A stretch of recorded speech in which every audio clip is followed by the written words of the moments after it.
Hello વિદ્યાર્થી મિત્રો, ધોરણ 10 ની અંદર આપનું સ્વાગત છે। ધોરણ 10 માં આપણે કયા પીરિયડની અંદર સર્જન પરિચય જોયો હતો અને એના પ્રથમથી વિદાય થતા સોનેટ જે કાવ્ય જે છે કાવ્ય જે છે જે પાઠકનું કાવ્ય જે છે એ આપણે એમાં સર્જન પરિચય પહેલા જોયો હતો, એની થોડી કથા વસ્તુ જોઈ હતી, શું કહેવા માંગે છે। હવે આપણે વિસ્તૃત કવિતાની ચર્ચા કરીએ ભાગ 2 ની। હવે આમાં કહેવામાં આવ્યું છે કે વતનથી વિદાય થતા સોનેટમાં વતનથી છૂટા પડવાનો ભાવ છે, વતનથી છૂટા પડવાની વેદનાની વાચા આપે છે। હવે વતનથી છૂટા, હવે વતનમાં રહેવું તો કોને ન ગમે? વતનમાં રહેવું તો બધાને ગમે, પણ આપણે પોતાની આમદની માટે, ખર્ચ માટે, આપણે નોકરી માટે, આપણે પોતાનું ભરણ પોષણ માટે વતનથી વિદાય થવું જરૂરી છે। એટલે વતનથી વિદાય થાય છે ત્યારે શું ત્યાં છોડીને જાય છે તેની અહીંયા વાત દર્શાવવામાં આવ્યું છે। તેઓ કામ ધંધાથી વતન છોડીને શહેરમાં સ્થાયી થાય છે। તેઓ કામ ધંધા કરે છે અને કામ ધંધા માટે થઈને તે વતન છોડીને જાય છે, અને પરંતુ વતનની યાદો તેઓ ભૂલ્યા નથી। વર્ષો પછી વતનમાં ગયેલા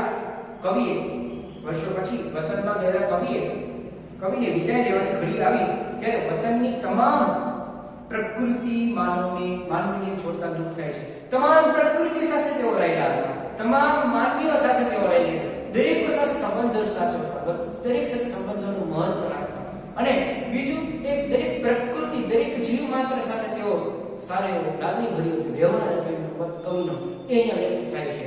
અને વેચી દીધેલું ઢોર પણ પોતાનું મૂળ ઘર છોડ ઝંખતું હોય છે। જે ઢોરને તમે વેચી દીધું છે એ ઢોર એ પોતાનું જે માલિક પાસે જવાનું ઈચ્છતું હોય છે, એ ઢોરનો જે છે એનો જ તહેવારો એને ગમે છે। હવે તમે જે વ્યક્તિ હોય એ વ્યક્તિએ પોતાની ગાયને વેચી દીધી, અને ગાયને જ્યારે વેચી દીધી ત્યારે એ ગાયને ન્યા નથી ગમતું, એને અહીંયા ગમે છે, એને ઝંખતું હોય છે, એને જે મને ન્યા મજા આવે અહીંયા કરતા એવું લાગે છે। તો માણસ તો પોતાનું વતનને ઝંખે ને, તો માણસ આ તો માણસ છે, મૂક પશુને વેચીને એને નથી ગમતું પોતાનું ઘર છોડવું, તો માણસે તે પોતાનું વતન ત્યજીને એ તો ન કરી શકે ને, તો પછી એ અહીંયા રજૂ કરવામાં આવેલું છે। પછી આગળ જોઈએ તો વહી ગયેલું પાણી પાછું ન આવે તેવી રીતે વીતી ગયેલો સમય પણ પાછો નથી। વહી ગયેલું પાણીના જે વહેણ વહી જતા હોય ને પછી કદી પાછા નથી ફરતા, એ હંમેશા વહેતા જ રહેતા હોય છે। એવી રીતે વીતી ગયેલો સમય ક્યારેય આવતો નથી બીજી વાર, હંમેશા આગળ ને આગળ ધપાવતો રહે છે, આગળ ને આગળ ધપતો રહે છે। એટલે તે અહીંયા કહે છે ગામનો પુત્ર પણ વતનની હદ છોડતા નથી। ગામનો પુત્ર જ્યારે વતનની હદ છોડતા ક્યારે જ્યારે કોઈ વાહન લઈને નીકળતો હોય તો ગામનો પુત્ર છેક સુધી પાછળ આવે, પણ વતનની હદ આવી જાય ત્યાં ઉભા રહી જાય, ત્યાંથી પાછા વળી જતા હોય છે। આપણે કેટલી વાર જોઈએ છીએ કે કોઈ ગાડી નીકળી હોય તો કૂતરાઓ પોતાનું ઘસે છે ને, અને તે વાજવાળા છેક સુધી આવે છે ખરા, પરંતુ પોતાની હદ હોય ત્યાં સુધી જાય નથી આગળ વધી શકતા નથી। એ પણ ગામના પુત્ર પણ પોતાની જો હદ ન વટાવી શકતો, આ તો માણસ છે તો વતન છોડવાનું છે એવું એ કવિ કહે છે। આ એક સ્વાભાવિક ક્રમ છે જેનું કવિ અહીં આલેખન કરેલું છે। કાવ્યને અંતે કવિને ભ્રમ થાય છે કે રિસાયેલા બાળકને માં પાછું બોલાવતી હોય એમ મને મારી માં બોલાવે છે। રિસાયેલું બાળક કેમ રિસાઈ ગયું હોય બાળક, અને એને પછી એની માં બોલાવતી હોય ને, એની મમ્મીથી રિસાઈ ગયું પછી એની માં બોલાવતી હોય એને કેટલો આનંદ થાય। એટલે રિસાયેલું જે બાળક છે એને માં બોલાવતી હોય એવી રીતે કવિને લાગે છે વતનથી છૂટા પડીને રિસાઈ ગઈ છે મારી માં, અને એ રિસાઈ ગયેલી જે માં જે છે એ મને બોલાવી રહી છે એવું કવિને લાગે છે। આ ભ્રમ છે પણ હકીકત નથી, આ ભ્રમ છે હકીકત છે જ નહીં। આવી ભ્રમણામાં રાજતા કવિએ પોતાના વતનની વિદાયના કારણે અનુભવાતી વ્યથાને હૃદય સ્પર્શી રીતે રજૂ કરી છે। જે કંઈ પોતાના જે કવિઓ છે એ કવિને વતનની વિદાયને કારણે અનુભવાતી જે વ્યથા જે છે અહીંયા રજૂ કરવામાં આવી છે। વતન એટલે મૂળ ગામ, વિદાય પડાવવું, ઘણા વર્ષો પછી જે ઘડી વનમાં શું કહેવાય છે કે ઘણા મુંબે એ મુક્યો વને એ મુક્યા જન ઘણે વર્ષે મળ્યા જે ક્ષણ, શું કહે છે મુક્યા ડુંગરની નદી વતનના એક પોતાનો ખેતર, આંખો બે રહી ભાળતી વળી પાછી ભીડ્યું એ ઘર, વેચાઈ ગયું ઢોર જેમ તલખે કોઠાર છોડી ધન। હવે કવિ શું કહેવા માંગે છે કે ઘણા વર્ષો પછી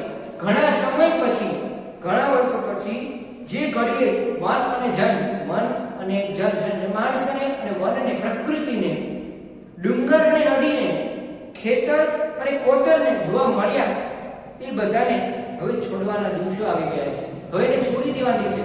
જે પ્રકૃતિ સાથે હું રહેલો હતો, જે માણસો સાથે હું રહેલો, જે ડુંગરમાં હું ખેડતો, જે નદીઓમાં હું નાહવા જતો, જે ખેતરોમાં હું ભમતો, જે કોતરોમાં હું ભમતો, એ બધાને હવે છોડવાના દિવસો આવી ગયા છે.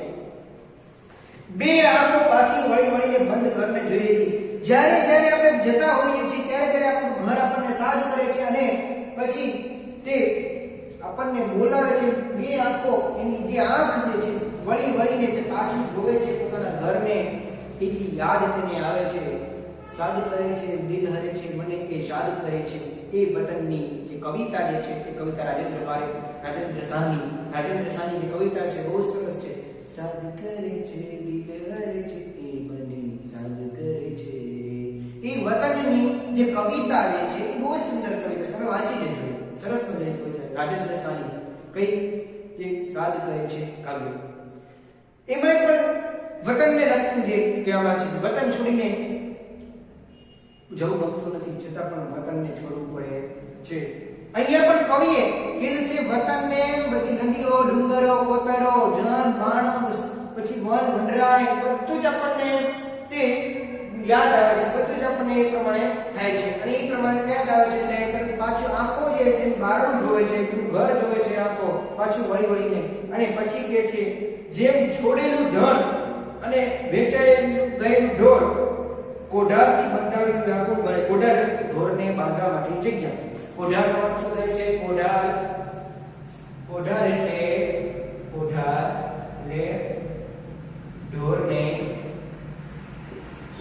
ઢોરને બાંધવા માટેની જગ્યા.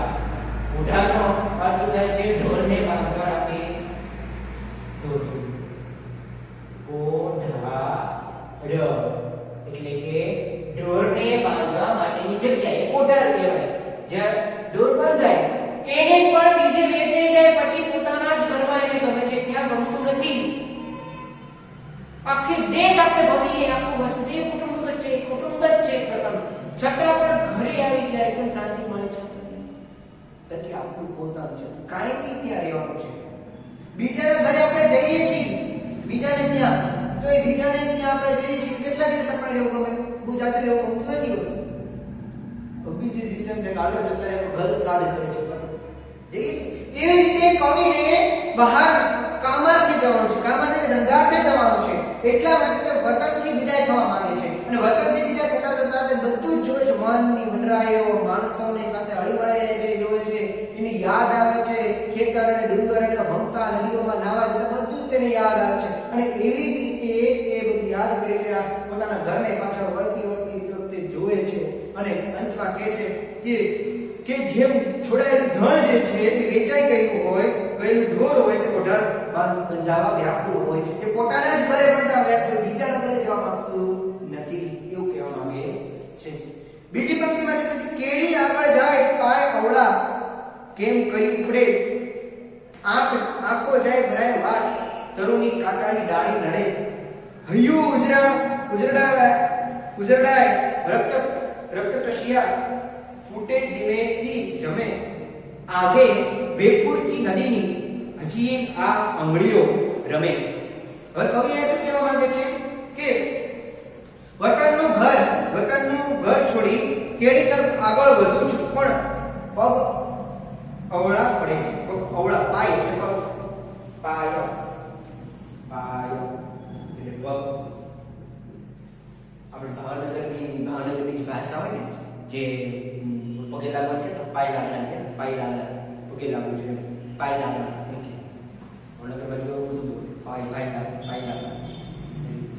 એટલે કે છે હું કેડી તરફ જાઉં છું પણ પગ મારા ઉપડતા નથી.